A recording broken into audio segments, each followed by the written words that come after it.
And Eton public school boys can get away with paedophilia, but Britain's still great, mate, if you believe the media.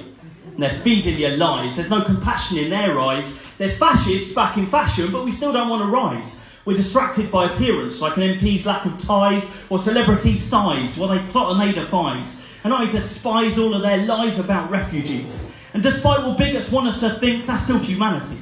We're giving in to irritation and insanity. Comparing them to rats and roaches, that's like a Nazi fantasy. And when only the rich can afford higher education, that's the definition of class segregation. See, That's the definition of class segregation. Their ongoing mission to cause societal regression by cutting working class areas, diverting all attention from the 1 million people having to use food banks regularly, while the bankers that fuck things get bonuses quarterly. Riot cops dispatched to keep you calm and orderly, while the 1% is getting their reward in early. It's bread and circus for you plebs, fit the reds under beds, as if McCarthy still says what should be seen or read. And the vault of information on the internet is led to make you think it's no one's fault when kids are underfed, or even dead, due to brutal cuts to support networks, and multiple threads with unemployed who can't get work, and rich kids with dreads and cuts corners on catwork, and they'll tell you who to trust while operatives conduct wet work. In developing countries throughout the Middle East, why would they want to stop when there's no reason to cease? And people still to fleece with barefaced lies under lease from government forces because they own the police. Why would they go for peace when they can get your piece of the pie by just taking it off you by force? And if you try to shake it off, they'll call in the laws with a high-vis jacket swinging clubs from their horse.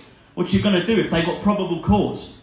See, Supergrass didn't mention if you were caught by the fuzz. Don't be Asian or black like Mark Duggan was. Crime apparently don't pay, but war definitely does. For every mine that goes boom or every bullet that buzzes, it lines the pockets of executives from private companies. And our democratic process ensures these corporate thieves make billions at our expense of social disease hiding behind euphemistic names. Every one of these, from Chemlin to Thales to BAE Systems, turn ordnance on civilians with the guns that find missed them.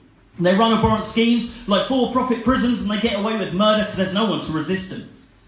I mean that literally. They murder people blatantly through fear and control and a business that is patently designed to enhance any bit of worry latently embedded by chance in your head, and basically designed to enshrine that depressing state of mind, so you're resigned and defined by a world that keeps you blind. Your mind's kept running by the everyday grind, and every opportunity is taken to remind it's a world in which they alone hold the power. They don't care about the throne because that changes by the hour, so don't worry about that clown who came down from Trump Tower. Worry about the machinations run to keep you dour, to make you cower in fear at the sound of the bomb. Well, there's something in your belly tells you something's very wrong, but you're distracted by the telly because Love Island is on. And maybe we can get to see who the next one is who won.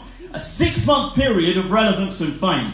For its own damn sakes, that's how you play the game. They don't want you awake, they'd rather you stayed lame. It makes it so much easier to drive us all insane. It won't change. It's stuck in this way because we let it, through apathy and boredom and not wanting to get it. And I'm not innocent of this when all I do is rap a bit. But even if 1% of my stunning rapier wit, yeah, sarcastic, but if it succeeded to awaken us, to make us see we don't need two parties so analogous, I'm not going to say the Illuminati's controlling us. There's no need for conspiracy when it's all so obvious. But maybe I'm preaching to the converted, and it's difficult to see how this dystopia could be averted. The cause of justice is perverted, while ministers act sinister and the richest are alerted. With concerted efforts to preserve the wealth divide, you see the Panama Papers show they're not on your side. Unless you're making 6 figures, then you'll get a free ride, and they let the poorest die out. That's financial genocide. And the side that the papers are on is of right-wing think tanks, who themselves get funded by the reps of city banks. They aim to sell the story you're a paranoid crank if you dare to question narratives or step outside your rank. If you didn't go to public school or know the right folk, then you don't get the money or the power or the joke. And they'll openly laugh or benefits go up in smoke. But war on drugs is fine if it don't affect their coke.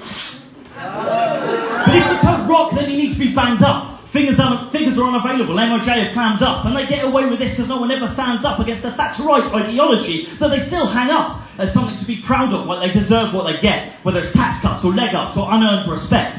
If you're not born upper class, then your whole life is set to work inside a system from which you cannot be let out or set free. Don't believe that myth of bootstraps. They're made up to placate you, these tax-dodging rats. If you want to be successful, just make sure you're sat at the top table, chucking the working man scraps. You'll bleed from the cuts that they sling like darts, and they want you to stay quiet and just play your part. But if you ain't rich, then good luck working in the arts, because without a trust fund, you ain't playing your part.